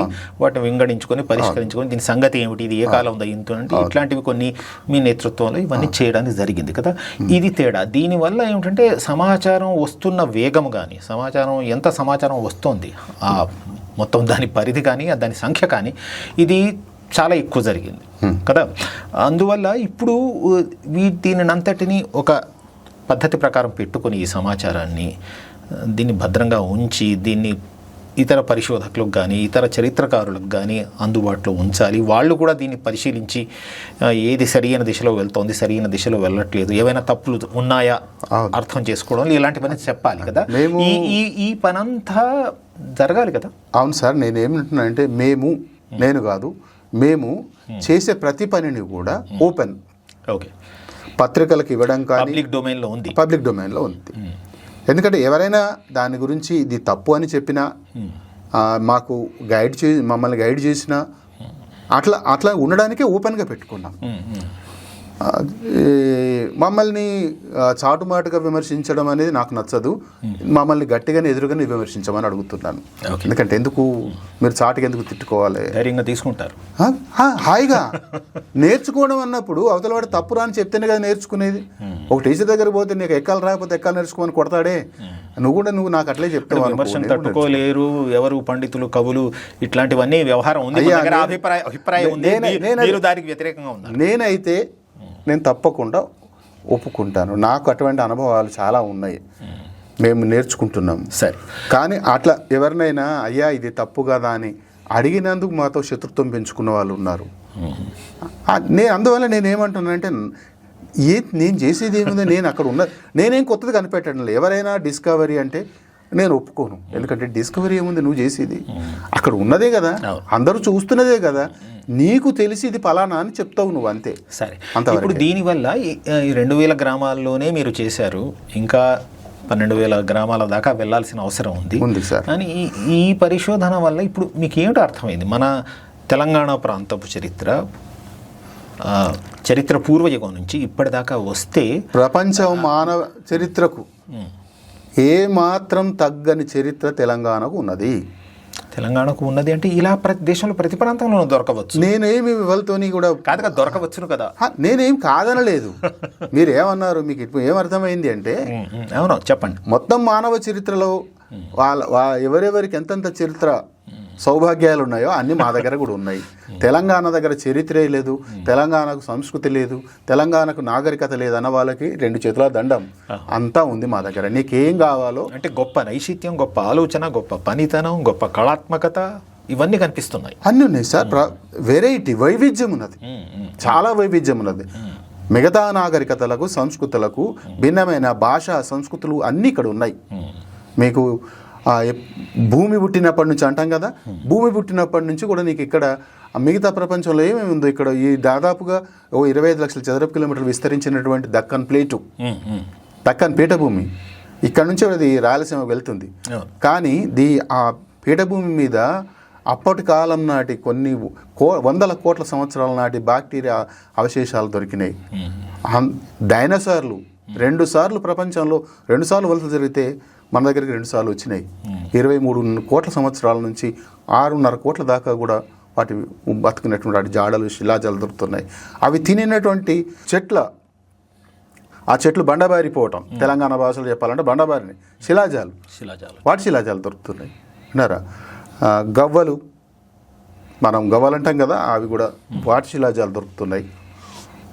అనేక రకాల చెట్ల యొక్క వాటి ఇంప్రెషన్స్ ఉన్నటువంటి శిలాజాలు దొరుకుతున్నాయి. ఇవన్నీ దొరుకుతున్నాయి. ఇన్ని దొరుకుతున్నప్పుడు ఏం పొదువా? రాతి చిత్రాలు ఉన్నాయి. అట్లా కాదు, పాతరాతి 3 లక్షల సంవత్సరాలు పైబడినప్పటి నుంచి రాతి పనిముట్లన్నీ ఇక్కడ మానవుల జాడలు చెప్తున్నాయి. అట్లా మొత్తం ప్రపంచంలో 22 లక్షల సంవత్సరాల క్రితం మనిషి పుట్టి ఆనవాళ్ళు రాతి పనిముట్ల ద్వారా గుర్తిస్తున్నారు. మన దగ్గర అత్తిరాంపాకం మద్రాసులో 150 ఏళ్ళ నుంచి జరుగుతుంది పరిశోధన. అక్కడ దొరికినటువంటి పనిముట్లతోని, అట్లాగే ఉత్తర భారతదేశంలో జరిగిన పరిశోధనలతో కలుపుకుంటే మనం మధ్యలో ఉంటాం. మనకు ఒక క్రాస్ డేటింగ్ ఇస్తే మనకేం తక్కువ ఉంటుంది. మనం కూడా 10-12 లక్షల సంవత్సరాల నుంచి మనుషులు ఉన్నారు ఇక్కడ అని చెప్పొచ్చు. సరే, బాగున్నది. ఇప్పుడు మీ పరిశోధనకు ఇంకా ఎక్కువ ప్రాచుర్యంలోకి రావడానికి, దీన్ని ఎక్కువ ప్రామాణికంగా నిలబెట్టడానికి ఎటువంటి ప్రయత్నాలు జరగాలి, ఎటువంటి సహకారం కావాలి, దీని గురించి మనం మాట్లాడుకుందాం. మీరు దేవుని గుట్ట గురించి చాలా వివరంగా చెప్పినారు. ఇంకొక 2-3 చెప్పండి అట్లాంటి ఉదాహరణలు. అంటే ఈ మిమ్మల్ని వింటున్న వాళ్ళకి ఒక దృశ్యంలో ఒక అవగాహన, అంటే పరిశోధన అంటే ఇలా ఉంటుంది, దాని ఫలితం ఇలా ఉంటుంది అని తెలుస్తుంది కదా. అవును సార్. ఇప్పుడు నల్లగొండలో ఇప్పుడు కాకతీయుల యొక్క సామంతులుగా పనిచేసినటువంటి వేలమరాజులు, వాళ్ళు పరిపాలించినటువంటి రాజధాని రాచకొండ ఉంది. రాచకొండ అంటే అందరికీ తెలిసినటువంటిదే. ఆ రాచకొండ గుట్టలు 2 ఉంటాయి, కచేరి గుట్ట, ఒకటి గుర్రం గుట్ట అని. ఆ గుర్రం కొండ మీదకి పోయినప్పుడు అక్కడ దేవాలయ నిర్మాణం కనబడుతుంది. ఆ దేవాలయ నిర్మాణానికి కొంచెం దూరంలో మల్లన్న గుహ అని ఉంటుంది. మల్లన్న దేవుడు అక్కడ ఉంటాడు. మామూలుగా ఈ మల్లన్న పూజించేటువంటి కురుబ గొల్ల కులాల వాళ్ళంతా కూడా పూజలు అలా చేస్తారు. అలా మేము చూసినప్పుడు ఆ గుహలంతా కూడా అంటే ఎట్లా పూజలు పునస్కారాలు చేస్తే కదా మసిబారడం లాంటిది ఉంది. కానీ మసిబారనే చాలా గొప్ప రాతి చిత్రాలు ఉన్నాయి అందరు. దీన్ని మొట్టమొదటిసారిగా దేవానపల్లి సత్యనారాయణ గారని ఆయన చూసి వచ్చాడు. అది పేపర్లో రాశాడు. అప్పుడు ఆయన మేము తర్వాత వెళ్ళినాం. ఆ రాతి చిత్రాల అంటే నేను ఎవరైనా కూడా మనం దర్శించిన దాన్ని, అంటే నేను చూసినా వేరు, దర్శించడం వేరు. దర్శించినప్పుడు వ్యాఖ్యానించడం అనేది ఎవరెవరి పర్స్పెక్షన్లో ఉంటుంది, పర్స్పెక్టివ్లో ఉంటుంది అంతే. ఇప్పుడు అక్కడ మధ్యప్రదేశ్లో ఉండే భీంబేట్కా కేవ్స్ గురించి వాకంకర్ అని వ్యాఖ్యానించాడు. ఆయన ఒక్కడే చెప్పగలిగిండు, భీంబేట్కాలు. అట్లాంటిది దాన్ని 100 మందికి రాసిండు, చెప్పినారు. ఎప్పటికప్పుడు కొత్త విషయాలు బయటకు రావడం. ఇక్కడ కూడా రాచకొండలో ఉన్నటువంటి ఆ బొమ్మలు ఎట్లుంటాయంటే ఈ మల్లన్న పండుగ చేసేటప్పుడు వేసే పటాలు లాంటివి కొన్ని చిత్రాలు, అట్లా నైరూప్య చిత్రాలు, డిజైన్స్ అంటామని. వాటికి ఏమీ మానవాకారాలు అటువంటి ఉండవు. అట్లనే అందులో ఒక చోట అంటే అబ్స్ట్రాక్ట్ ఆర్ట్ లాగా ఉంటుంది.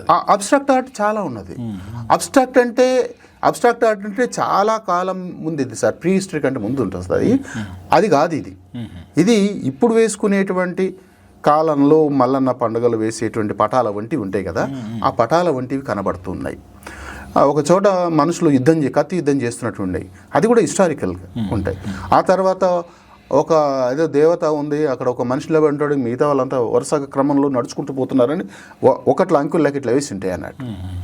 దీని గురించి రకరకాల వ్యాఖ్యానాలు చేసినప్పటికీ మాకు అర్థమైంది ఏంటంటే, మేము తెలుసుకున్నది ఇప్పుడు మేము దాదాపుగా ఒక 100 రాతి చిత్రాల తావులను చూడడం, ఆ చూసిన అనుభవం ద్వారా, వాటిని అనాలిసిస్ చేసిన అనుభవం ద్వారా మాకు ఒక ఎక్స్పర్ట్ రాక్ ఆర్ట్ ఎక్స్పర్ట్ ఉన్నాడు, బండి మురళీధర్ రెడ్డి సార్ అని చెప్పి. ఆయన వాకంకర్ శిష్యుడు. ఆయన మాకు అన్ని గైడ్ చేస్తాడు, చెప్తాడు, అనాలిసిస్ చేస్తాడు, పేపర్ రాయించడం చేయడం అంతా చేస్తాడు ఆయన మమ్మల్ని. Is an adviser to us. అట్లా ఆయన మేము చూసుకొని అనాలిసిస్ చేసినప్పుడు దాంట్లో అక్షరాలు ఉన్నాయి, ఇవి ఉన్నాయని చెప్పడం అంతా కూడా అతిశయోక్తి. యాజ్ ఇట్ ఈజ్గా ఉన్నట్టుగా చూసినప్పుడు అది వాళ్ళు పండగలో వేసుకునేటువంటి వాళ్ళ ఆ డిజైన్ని దేవుడు అనుకుంటారు. వాళ్ళు రూపాలు ఇవ్వలేదు, ఏ దేవుళ్ళకు కూడా రూపాలు ఇవ్వలేదు అక్కడ. అట్లా కొన్ని పటాలు లాంటివి, కొన్ని బొమ్మలు అయితే వాళ్ళు ఒక స్టోరీ లాంటిది, ఒక కల్చర్ సంబంధించినటువంటి వేసినవి ఉన్నాయి. ఆ కత్తి యుద్ధాలనేవి కూడా చారిత్రక సంబంధించి. ఇది కాకుండా దాని పక్కన ఒక చిన్న గుహ ఉంటుంది. ఒక బండ మీద బొమ్మలు, రంగులతో వేసిన బొమ్మలు కాదు, పదునైన వస్తువుతో గీసిన బొమ్మలు, పెట్రోగ్లైఫ్స్ అంటాం మేము. ఆ పెట్రోగ్లైఫ్ అంటే ఏముందంటే అందులో ఒక పెద్ద పులి, ఆ పెద్ద పులి చుట్టూ మనుషులు తిరిగి వేటాడటం. అసలు ఒక సీనరీ, ఒక గొప్ప సీనరీ ఉంది అందులో. ఆ పెద్ద పులి ఎట్లా దాడి చేస్తుంటుంది, వీళ్ళు ఎట్లా దాన్ని పట్టుకోవడానికి ప్రయత్నం చేస్తున్నారు అనేది. ఇది ఈ రాతి చిత్రాల కంటే ఈ పెట్రోగ్లైఫ్ చాలా ప్రాచీనమైనవి. ఆది మానవుల సంస్కృతి అంట, పురామానవుల సంస్కృతిని తెలిపేటి ఒక, అంటే అదేమంటాం, ఒక పుస్తకం అంతే కదా. అంటే వివిధ చారిత్రక కాలాలను కూడా ఒకే గుహలో చూసే సందర్భాలు చాలా చోట్ల కనిపిస్తాయి. మేము అట్లా చూసినాం. ఉదాహరణకి గుండ్లపోచంపల్లికి పోతే 3 తావులో 3 రకాల రాతి చిత్రాలు ఉన్నాయి, విన్నారా? అట్లానే ఈ మధ్యన పెద్దపల్లి దగ్గరలో గట్టు సింగారం లేదా సీతమ్మల ఉద్యానం దగ్గర పోతే దాదాపు మన దేశంలో చతుర్భుజ నాల అనేది చాలా పెద్దది రాక్ ఆర్ట్ ప్లేస్. ఇది దాని తర్వాత దేశంలో 2వది, దాదాపు 1250 ఫీట్ల పొడవు ఉంటుంది. మీరు మరి ఇంత విశేషమైనవి కనుగొన్నాము అంటున్నారు, కానీ ఇంకా ప్రజల్లో వీటి గురించిన చైతన్యం కానీ ప్రచారం కానీ చాలా జరగాల్సి ఉంది. ఇవన్నీ ఉన్నాయి అని తెలియాలి, ప్రజలు తెలిస్తే దర్శిస్తారేమో, వెళ్ళి తెలుసుకుంటారు. ఒకటి ఏంటంటే ఈ రాతి చిత్రాల గురించో సమాధుల గురించో ఏం చెప్పినా వినడం చేయడం అనేది వెరీ ఫ్యూ, తక్కువ మంది ఉన్నారంట. మీరు అదే దేవుడి గురించి చెప్పండి. ఇప్పుడు నేను చెప్పినటువంటి దేవుని గుట్ట గురించి ఇంకోదని చెప్తే అక్కడ వాళ్ళు కాంట్రవర్సీస్ కన్నా వచ్చి నిలబడతారు, తిట్టడానికైనా నిలబడతారు, పోవడానికన్నా వస్తారు, బాగుంది అనుకోవడానికన్నా వస్తారు. దానివల్ల ఎక్కువ తెలుస్తుంది. ఇప్పుడు దేవుని గుట్ట గురించి చేసినంత అంత తెలిసినంత ఇవన్నీ తెలియటం సార్. దీనివల్ల ఒక విషయం తెలుస్తుంది, చరిత్ర గురించిన ఆసక్తి, అవగాహన పట్ల ఆసక్తి బాగా పెరగాల్సిన అవసరం ఉంది తప్పకుండా. దానికి ఇప్పుడు ఊరూరా మీకు ఒకరో ఇద్దరు దొరుకుతున్నారు కదా ఇలాంటి ఆసక్తి ఉన్నవాళ్ళు. ఇంకో విషయం చెప్పాలని నేను సంతోషపడే విషయం ఏంటంటే ఇప్పటికి కూడా ప్రతిరోజు కనీసం ఒక్కరన్నా వాళ్ళ గ్రామం గురించి ఆ వివరాలు పంపిస్తారు, మాకు ఇది చెప్పండి అని అడుగుతుంటారు. సరే, మొత్తం మీద మీరు సోషల్ మీడియాలో రాస్తున్నందువల్ల ఇన్నేళ్ల కృషి వల్ల దీని గురించిన చైతన్యం, అవగాహన, ఆసక్తి బాగానే పెరిగింది. మీరు అనుకున్న స్థాయిలో లేదు. సరే, లేదు అట్లా కాదు సార్. ఉదాహరణకి రుద్రమాదేవి మరణం గురించి, అవునవును, అదే నేను అడగబోతున్నా. అదే రుద్రమాదేవి మరణం గురించి ఏముంది ఇక్కడ, నల్గొండ జిల్లా నకరికల్ పక్కన చందుపట్ల అనే గ్రామంలో దొరికినటువంటి ఒక శాసనం. ఆ శాసనంలో రుద్రమాదేవి మరణ శాసనం అంతే. వీళ్ళు ఇంతే అంటారు, రుద్రమాదేవి ఇక్కడ చనిపోయింది, రుద్రమాదేవి అక్కడ చనిపోలేదు.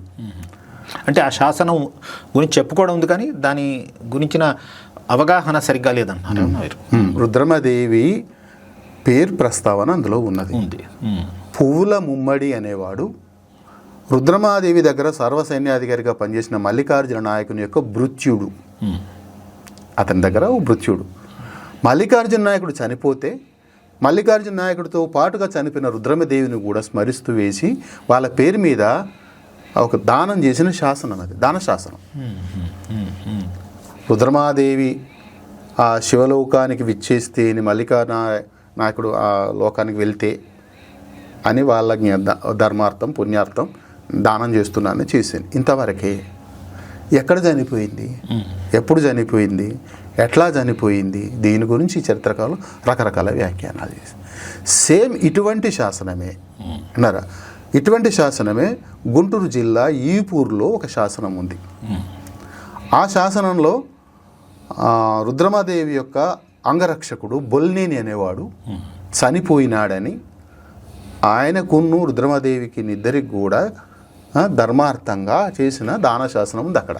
ఓహో. బొగ్గరం అని ఒక విలేజ్ మీద, బొగ్గరమో ఏదో విలేజ్ని దానం చేసినట్టు ఉంది. అంటే ఇదేదో వాళ్ళ పద్ధతి లేక సంప్రదాయం లాగా ఉంది ఇది. అంతే కదా. అంటే సరిగ్గా చందుపట్ల శాసనం ఎప్పుడు వేసినారో నవంబర్ 25, 1299 అనుకుంటా, 1289 నవంబర్ 25 తారీఖున వేసింది. అది 28నే వేసింది, నవంబర్ 28నే. ఓహో. నేను ఈ 2 శాసనాలు చూసిన తర్వాత అరే ఇంత ఉన్నాయి, ఈ 2 శాసనాలు ఒకే విధంగా ఉన్నాయి, రెండింటిలో కూడా రుద్రమదేవి ప్రస్తావించబడ్డది. ఇంకొక 3వ శాసనం దొరికింది మా గుంటూరు జిల్లాలోనే బుట్టాయిగూడెం అని దగ్గర. అక్కడ బౌద్ధ ఆయక స్తంభం మీద చెక్కిన కాకతీయ శాసనం ఉంది. ఆ చెక్కించిన వాడు ఎవరంటే కాకతీయ సైన్యంలో పనిచేసినటువంటి పదసాహిని అంటాం.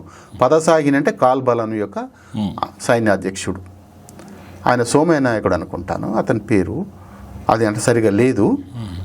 అతడు వేసిండు. అది ఎప్పుడు వేసిండంటే ఈ 2 శాసనాలకు సరిగ్గా 15 రోజుల తర్వాత వేసిండు. అది కూడా రుద్రమాదేవి అక్కడ వీళ్ళిద్దరి పేర్లు లేవు, వాళ్ళు కేవలం రుద్రమాదేవి ధర్మార్థమే ఉన్నది. అంటే ఏమిటి, రుద్రమాదేవి చనిపోయిందని 3 శాసనాలు చెప్తున్నాయి. ఈ ఇద్దరు కూడా రుద్రమాదేవితో పాటు చనిపోయినారని చెప్తున్నాయి. రుద్రమాదేవి మరణం జరిగింది, రుద్రమాదేవితో పాటు అటు బొల్నేని ఇటు మల్లికార్జున నాయకుడు ఇద్దరు చనిపోయినారు. అంటే ఏమిటి, ముగ్గురు, ఒక సర్వసైన్యాధ్యక్షుడు, ఒక అంగరక్షకుడు, ఒక మహారాణి చనిపోతే ఎక్కడ చనిపోతారు? ఒకేనాడు ఒకే దగ్గర చనిపోరు కదా, అది యుద్ధంలోనే చనిపోయినారు. అంబదేవునితో జరిగిన యుద్ధంలో త్రిపురాంతకం దగ్గర ఎక్కడో జరిగిన యుద్ధం అది. వేరు చోట్లలో ఈ శాసనాలు వేయడానికి కారణం వాళ్ళ ఊరు వాళ్ళ సంబంధించిన. మల్లికార్జున నాయకుడు ఇక్కడి వాడు, ఇక్కడే వాళ్ళ భృత్యుడు ఉన్నాడు, వాళ్ళ బంధువు కనుక పూలముమ్మడి అనేవాడు, ఆయన ఇక్కడ శాసనం వేసిండు. బాగుంది. అంటే ఒక సంఘటన జరిగింది, దాని గుర్తుగా వెంటనే 3 చోట్లలో ఇట్లాంటి శాసనాలు వేసుకున్నారు. కాబట్టి ఈ 3 శాసనాలు రుద్రమదేవి మరణాన్ని వివరించడమే కాక ఆమె యుద్ధంలోనే మరణిందని చెప్పడానికి అవకాశం ఇచ్చేటువంటి గొప్ప సాక్ష్యాలు. ఇది దేనిని నా సొంతంగా గొడవపడి ఆయన ఒక చరిత్రకారుడు పేపర్లో రాసినాడు, రుద్రమదేవి అప్పుడు చనిపోలేదు, తర్వాత ఎప్పుడు చనిపోయింది, ఆ పరబ్రహ్మ శాస్త్రి గారిని ఎవరైనా అడిగినట్లా. అంటే ఇప్పుడు ఎవరినైనా కూడా విచ్చేస్తేని అని రాస్తే అది భూతకాలమా భవిష్యత్ కాలమా అంటే గౌరవ పదం. వస్తేనేని, వారు చేస్తేనేని అనేది ఎవరైనా పెద్దవాళ్ళు అంటే ఆయనలో నుండి 2 మాటలు ఉన్నాయన్నట్టు శాసనంలో. రుద్రమదేవి అనేదేమో విచ్చేస్తేనేని, మల్లికార్జున నాయకుడు విచ్చేసిన అని ఉంది. అంటే ఏమిటి, ఎవరు దానిపై ఎవరు బతుకున్నారని కాదు కదా దాని అర్థం. అట్లా అంటే చెప్పడం అనేది, వ్యాఖ్యానించడం అనేది ఒక శాస్త్రం అర్థం చేసుకోవటంలో ఇబ్బందులు. సరే, చరిత్ర పరిశోధనలో ఆధారాలు దొరికిన తర్వాత వ్యాఖ్యానం ఎలా చేసుకుంటాం, ఎలా అనువర్తించుకుంటాం అనేది ఒక ముఖ్యమైన విషయం. సరే, మీరు ఈ రకంగా చేసినారు, దీని గురించి వాద వివాదాలు జరిగితే జరగవచ్చు, సంతోషమే. సరే, ఇంకేదైనా చోటు గురించి చెప్పండి. ఇంకా ఇప్పుడు హైదరాబాద్ చుట్టుపక్కల కూడా రైట్ మీరు బాగా జ్ఞాపకం చేసింది ఏంటంటే, నన్ను శివనాగిరెడ్డి సార్ పిలిచి మనం ఒక దగ్గరికి వెళ్దాము అని అడిగినారు.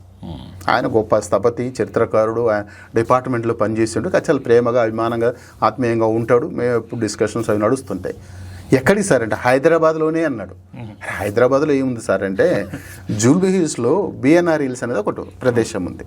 అక్కడ ఒక టాటాయిస్ రాక్ అని ఉంది, తాబేలు గుండు అంటారు. తాబేలు గుండు అంటే తాబేలు ఆకారంలో ఉన్నది, చుట్టూ పెద్ద రాళ్ళ మీద, నిజంగా కూడా ఇంత పెద్ద ఇల్లంత ఉంటుంది అంతా, దాని మీద గుండు ఉంది. అక్కడ ఉన్నాయని అంటున్నారు, మనం వెళ్ళి చూద్దామని ఇద్దరం కలిసి వెళ్ళినాం. వెళ్ళి అంతా మొత్తం కింద పరుబండి అనే ఉంది, ఒక దగ్గర పగిలిన చిన్న స్థలం ఇంత గ్యాప్ ఉంది, మట్టితో కూడిన గ్యాప్ ఉంది. అందులో ఇట్లా చేతులతో ఇట్లా అంటుంటే 2 రాక్ టూల్స్, రాతి పనిముట్లు దొరికినాయి. ఆ రాతి పనిముట్లు 2 కూడా ఎన్ని కోట్ల సంవత్సరాల నుంచి కూడా ఉన్నాయి. కోట్ల సంవత్సరాలు కాదులే కానీ నియోలిథిక్ టూల్స్ అంటాం మేము. కొత్త రాతి యుగానికి సంబంధించినది. దాదాపు ఇప్పటికే కొత్త రాతి యుగం అంటే ఇప్పుడు ఒక 8,000 సంవత్సరాలు వేసుకోవచ్చు.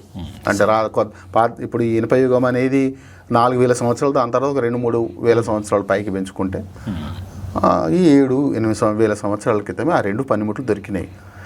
వాటిని ప్లేస్ ఇండియాలో వాళ్ళు భద్రపరిచినారు. కానీ ఇది ఏంటిదంటే హైదరాబాద్ వయసు ఎంత? హైదరాబాద్ వయసు ఎంత అంటే కులీ కుతుబ్ షా వాళ్ళు కట్టించిన చార్మినార్ కట్టిస్తే 400 ఏళ్ళే కావచ్చు. అంతకుముందు మనుషులు ఉన్నారు, ఆది మానవు పురామానవులు ఉన్నారు. మాకు ఇక్కడ 2 కోకాపేటలోను కొత్తవాళ్ళగూడలో రాక్ ఆర్ట్ ప్లేసెస్ ఉన్నాయి, అవి మధ్యయుగాల నాటివి రాతి చిత్రాలు. అన్ని గుట్టలే కదా. అవును. ఇక్కడ పెద్ద మూసి నది ప్రవహిస్తుంది, చిన్న పెద్ద ఏర్లు పారుతున్నాయి, ఎక్కడ చూస్తే అక్కడ చెరువులు, 6,000 చెరువులు ఉండేవట, ఎన్నో ఊర్లు ఉండేవి. ఇప్పటికి కూడా ఎక్కడ పడితే అక్కడ.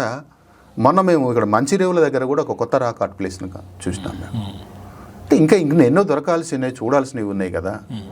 ఈ లోపల మరి నగరం ఇట్లా విస్తరిస్తోంది, రియల్ ఎస్టేట్ వ్యాపారం గొప్పగా సాగుతూ ఉన్నది, కొండలు గుట్టలు పొడి చేసి ఇల్లు కట్టేస్తున్నారు, రోడ్లు వేసేస్తున్నారు, గొప్ప గొప్ప కాలనీలు నిర్మిస్తున్నారు. ఈ క్రమంలో మీరు 10 ఏళ్ల క్రితం 20 ఏళ్ల క్రితం చూసిన చరిత్ర ఆనవాళ్ళు ఎన్నో పోయి ఉంటాయి కదా. ఏమీ లేకుండా పోయినాయి. నామ్ నిషాన్ ఏవి కొన్ని ఉదాహరణలు చెప్పండి. అంటే ఇప్పుడు మా ఊరు పక్కనే ఉండేటువంటి నేను చెప్పినటువంటి మా ఆలేరు దగ్గర కూడా ఇది జరుగుతుంది. ఆలేరు చుట్టుపక్కల కూడా ఎక్కడ లక్షల, ఇప్పుడు మామూలుగా అప్పుడేదో 1000 రూపాయలకు కూడా గద అంటే కాదు, ఒక 10,000 రూపాయలకు ఎకరం పొలం కొనుక్కునేవాళ్ళం. ఇప్పుడు 30 లక్షలు 40 లక్షలు రాళ్ళ గుట్టలకు కూడా. ఏవైనా ఎక్కడ ఏం చేస్తున్నారంటే పెద్ద పంట పొలాలను మొత్తం ఇట్లా రోడ్డు పక్కన చూస్తే ఇక్కడ నుంచి అక్కడ వరకు ఒక ప్లాట్, ఒక సమతల భూభాగం అన్నిటినీ సమానం చేసి పడేస్తుంది. దాని కింద ఎన్ని పోయినాయో ఎన్ని మూసుకొని పోయినాయో తెలియదు. మా ఊరిలో దాదాపుగా 12 నీటి ఊటలు ఉండేవి. దాదాపు 8 దాకా చెరువులు ఉండేవి, కుంటలు ఉండేవి. మా ఇంత చుట్టూ వాగులు ఉన్నాయి. అసలు ఎక్కడ ముట్టుకొని మాదంతా ఎంత బావి తవ్వుకోవాలంటే 30 ఫీట్లు పోతేనే నీళ్ళు జారు. అంత సమృద్ధంగా ఉండేటువంటి తీయటి నీళ్ళు అద్భుతంగా ఉంటాయి. అయిపోయింది, అన్ని క్లోజ్, నీళ్లు లేవు, వాగులు కూడా నీళ్ళు లేవు.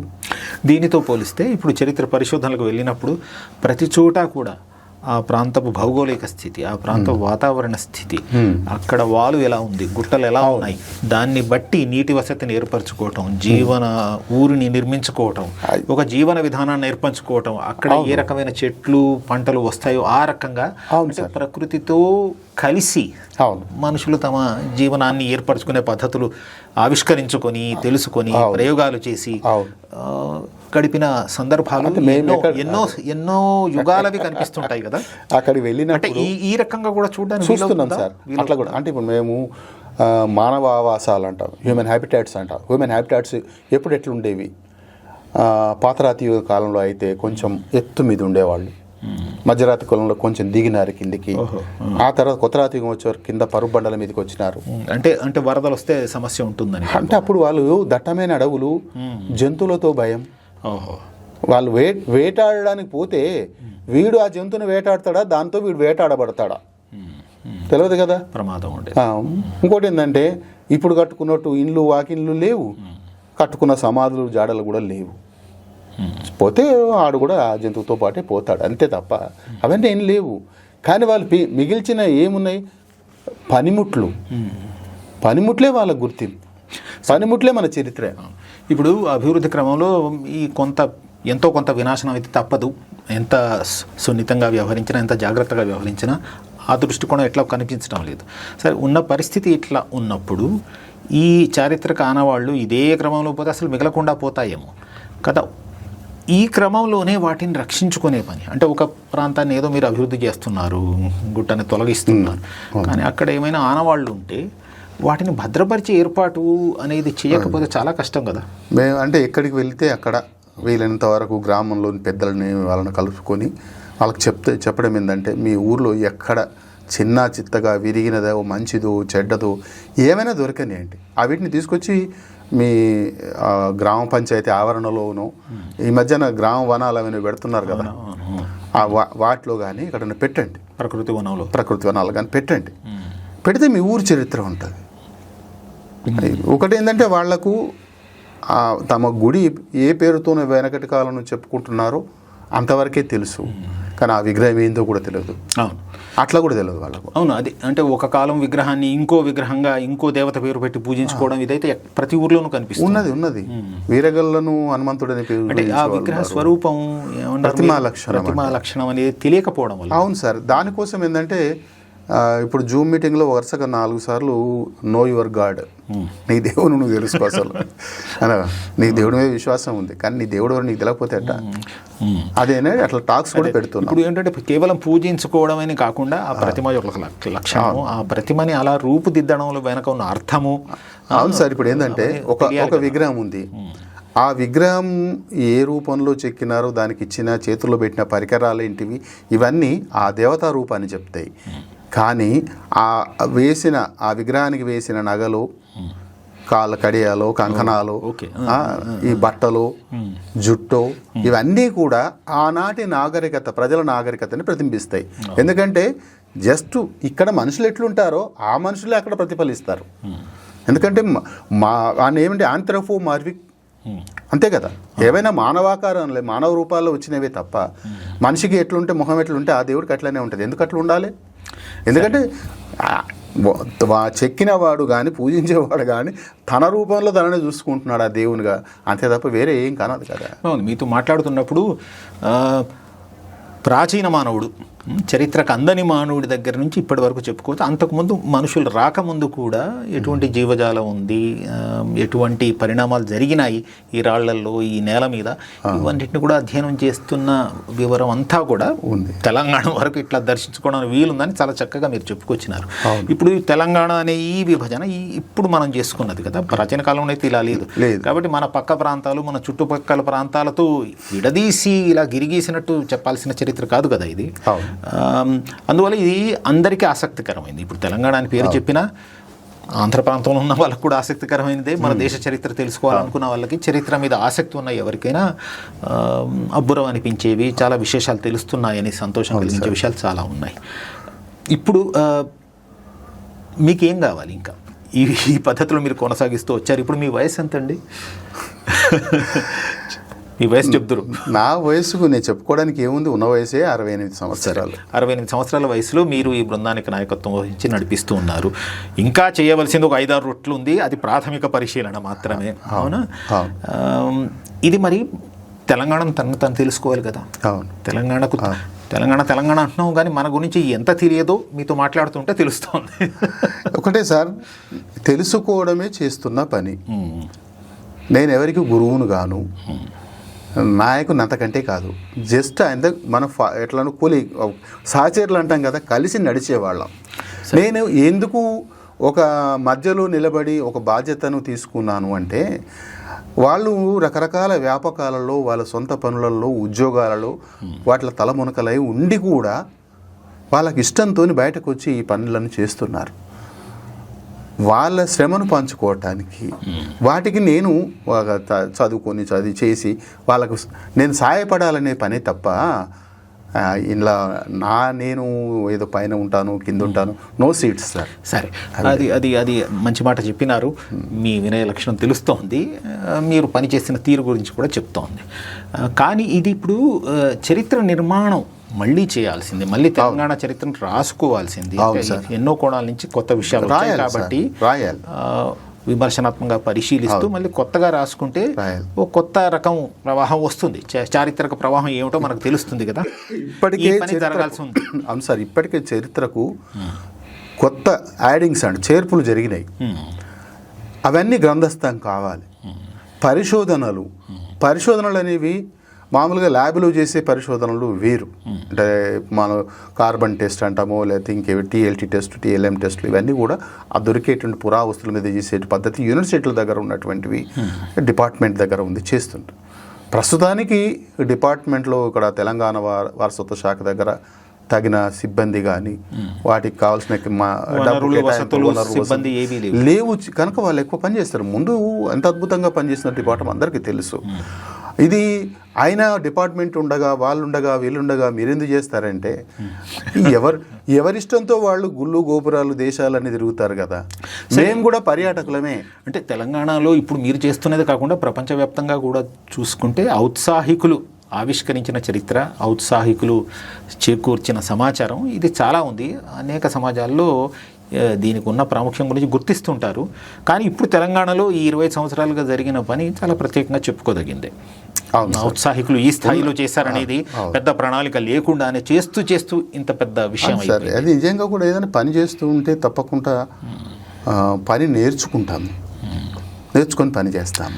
సరే. పని నేర్చుకుంటూ అంటే పని చేసుకుంటూ నేర్చుకుంటాం. మేము పని చేసుకుంటూ నేర్చుకుంటున్నాము. సరే, మళ్ళీ మిమ్మల్ని ఇంకో ప్రశ్న అడగాలి. ఇప్పుడు మీకేం కావాలి? మా దగ్గర ఏమీ లేవు మొదట. అంటే మేము ఖాళీ చేతులతోనే ఉన్నాం. మా దగ్గర అంటే ఇప్పుడు పుస్తకాలు అచ్చు వేసుకోవాలన్నా, తిరగాలన్నా, వెహికల్ కానీ, లేదా ఖర్చు పెట్టుకోవడానికి డబ్బు కానీ ఏమీ లేదు. అందరూ వాలంటీర్గా స్వచ్ఛందంగా ఎవరి స్థానంలో వాళ్ళు పనిచేస్తూ ఉన్నారు. దీనివల్ల అనుకున్నంత సత్ఫలితాలను మంచి చేయలేము. ఎప్పటికప్పుడు ఎట్లా అంటే ఒక అంబులెన్స్ లాగా మేము ఒక టీం పని చేయాలి. ఎప్పుడు ఎవరి దగ్గరికి వెళ్తే కాలు వేస్తే వాళ్ళ దగ్గరికి వెళ్ళాలి, చూడాలి, చెయ్యాలి, సేకరించాలని చెప్పాలి, మాట్లాడుకోవాలి. దాన్ని మళ్ళీ ఇప్పుడు ఏం చేయకున్నా కూడా అడ్డగించే వాళ్ళు చాలామంది ఉన్నారు. మాకు ఆ ప్రమాదాలు చాలా ఉన్నాయి. ఊళ్ళలోకి వెళ్తే ఏమైనా తవ్వుకొని పోతారేమోనని వాళ్ళు భయపెడతారు. అట్లా ఈ కొంతమంది ఏమో వాళ్ళకి ఏదో పేరు వస్తుంది, వాళ్ళే అన్నీ చేస్తున్నా అని చెప్పుకుంటున్నారు అనే ఒక రకమైన అదొక అభిప్రాయం ఉంది. ఇంకోటి అధికారులకు తెలియకుండా మీరు చేస్తారా అంటే, ఏ గుడికి ఎవరిని వెళ్ళమని నువ్వేం చెప్పాల్సిన అవసరం లేదు. ఆ గుడికి వెళ్తే ఫోటోలు తీసుకొని పెడతాడు. నేను రాస్తేనేమో నువ్వు చరిత్రకారునివా అంటున్నావు. నేను చరిత్రకారుని ఏం చెప్పటం లేదు కదా. జస్ట్ నేను ఆ క్షేత్ర పర్యటన చేసిన, నా క్షేత్ర పర్యటన అనుభవాలు నేను రాస్తున్నా. అది చరిత్రకారునికి వస్తే స్వీకరించు లేదా నిరాకరించు. సరే, స్వీకరించినా నిరాకరించినా ఈ సమాచారం అయితే మీరు చేర్చి పెట్టారు.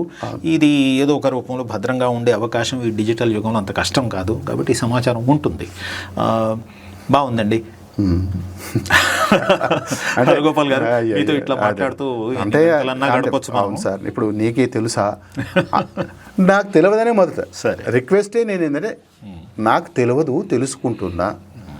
నీకేం తెలుసు అని అడిగితే నేను ఏదైనా చెప్తా. నీకే తెలుసా అంటే నేనేం చేయలేదు. సరే, ఇప్పుడు మీతో సంభాషిస్తున్న వ్యక్తిగా నాకు అనిపిస్తున్నది ఏమిటంటే, ఇంత సమాచారం ఈ బృందం సేకరించింది, ఔత్సాహికులే చేశారు. కాబట్టి వీరు కాకుండా ఇంకో వేరే చిన్న చిన్న బృందాలు కూడా కొన్ని ఉన్నాయి. చాలా ఉన్నాయి సార్. ఉన్నాయి. మా చిన్న పెద్ద నేనేం చెప్పలేను. సరే, బృందాలు ఉన్నాయి. అదే అయితే ఈ పని తెలంగాణలో ఈ స్థాయిలో జరుగుతున్న, దేశంలో ఇంకెక్కడైనా జరుగుతుందో లేదో పెద్దగా మనకైతే సమాచారం లేదు. ఇక్కడ జరిగింది ఈ పని. అందువల్ల దీనిని వాడుకొని తెలంగాణ కొత్త రాష్ట్రం ఏర్పడి ఇంకా 10-12 సంవత్సరాలు కావస్తున్నది. తెలంగాణ తన గురించి తాను ఎంత తెలుసుకోవాలి, ఎంత అర్థం చేసుకోవాలి, ఎంత ఆవిష్కరించుకోవాలి అనే దాని గురించిన ఒక మంచి గట్టి సూచన. ఇది ఎంత పెద్ద పని మిగిలిందో అనేది ఈ చరిత్ర పరిశోధన వల్ల తేలింది. ఇంకా అనేక రంగాల గురించి కూడా ఇలాంటి పరిశోధన తెలంగాణ తనకు తాను చేసుకోవాల్సి ఉంది. ఇలా దేశంలో ప్రతి ప్రాంతానికి కూడా ఆదర్శంగా నిలిచే ఒక అవకాశం ఇక్కడ ఏర్పడింది. కాబట్టి దీన్ని సరిగ్గా వినియోగించుకొని, ఈ ఆధారాన్ని సరిగ్గా భద్రపరచుకొని ముందుకు పోయే దిశగా తెలంగాణ సమాజం, తెలంగాణ ప్రభుత్వం, తెలంగాణలోని ఆలోచనా పరులు చెయ్యాలి సార్, చేస్తారు, చేయాలని చేస్తారని ఆశిస్తున్నాను. బాగుంది. అంతే సార్. Thank you. ఇంత వివరంగా వచ్చి మాట్లాడినందుకు మనసు విప్పి thank you sir. Thank you very much.